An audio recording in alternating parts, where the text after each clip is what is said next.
Video like जरूर कर लीजिए और ऐसे वीडियो लगातार फ्री में पाने के लिए चैनल को तुरंत सब्सक्राइब कर लीजिए और बेल आइकन को जरूर टैप कर लीजिए ताकि आगे भी सारे वीडियो आपको मिलते रहे। यूट्यूब में फॉलो करते हैं तो प्लीज ये वाला फ्री टेलीग्राम चैनल जरूर ज्वाइन कर लीजिएगा। सारे नोटिफिकेशन सारे अपडेट यहीं पे आते हैं, ध्यान रखिए।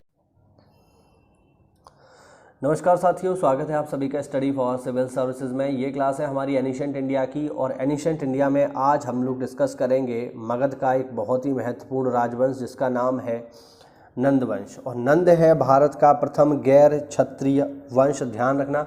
इसके बाद जो है मौर्य भी आएंगे बट पहला तो यही है, तो काफ़ी महत्वपूर्ण है नंद वंश। चलिए इसकी आज चर्चा करते हैं। देखो जरा, इस वंश में कुल 9 राजा हुए, इसीलिए इन्हें नवनंद भी कहा जाता है। पुराणों में कहा गया है कि महापद्म नंद राजा थे, बाकी 8 उनके पुत्र थे। नंद वंश की स्थापना महापद्म नंद ने की। भारतीय इतिहास में पहली बार एक ऐसे साम्राज्य की स्थापना हुई जो कुलीन नहीं था, कुलीन मतलब उच्च कुल का नहीं था, तथा जिसकी सीमाएं गंगा के मैदानों को लांघ गईं, ध्यान रखना, ठीक है।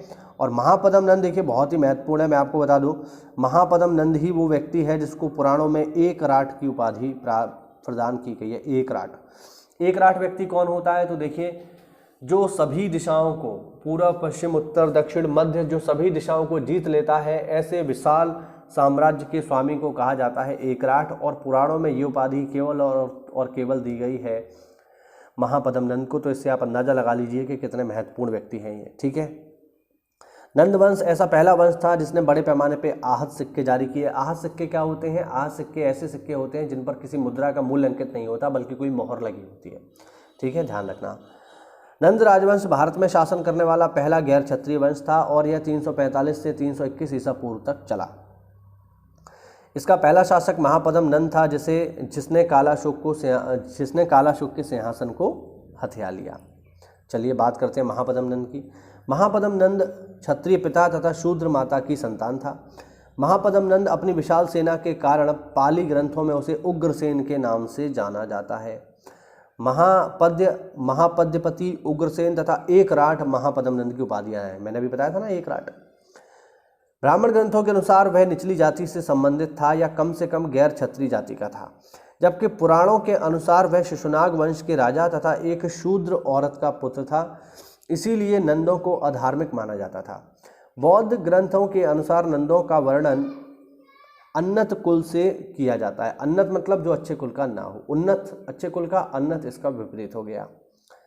वह भारत का प्रथम साम्राज्य निर्माता, एकराट होने का दावा करने वाला, एकमात्र ऐसा शासक जिसने अन्य सभी शासकों को नष्ट कर दिया तथा क्षत्रियों को जड़ से उखाड़ फेंकने वाला सर्व छात्रांतक था। ध्यान रखना, सर्व छात्रांतक की उपाधि किसकी है? महापद्म नंद की, जिसने क्षत्रियों को समाप्त कर दिया।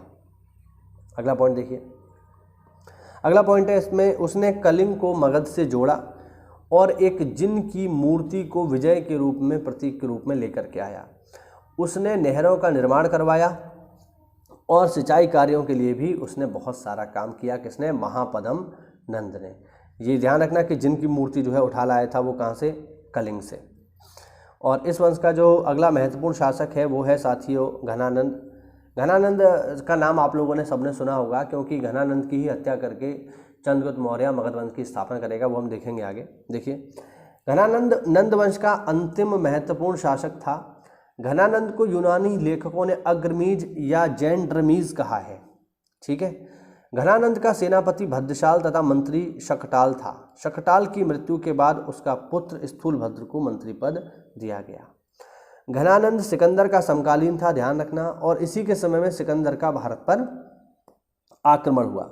चाणक्य ने इसे चंद्रगुप्त मौर्य द्वारा मरवा दिया था, ठीक है। आगे है नंदोपक्रमणी, एक विशेष प्रकार का माप था। इसका आविष्कारक घनानंद है।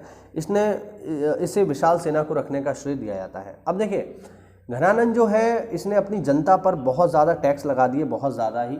इस कारण से इसकी जनता परेशान हो गई और जनता के विद्रोह का लाभ उठा करके, ठीक है, जनता जो विद्रोह कर रही थी उसका लाभ उठा करके क्या किया? चंद्रगुप्त मौर्य ने आचार्य चाणक्य की सहायता से मगध पर हमला किया और मगध पर हमला करने के बाद धनानंद को गद्दी से हटा दिया। और धनानंद को गद्दी से हटाने के बाद उसने स्थापना करी मौर्य वंश की, ध्यान रखना। तो मौर्य वंश का जो संस्थापक है जिसका नाम है चंद्रगुप्त मौर्य, उसने धनानंद को ही समाप्त करके गद्दी को हासिल किया था। इस बात को याद रखिएगा।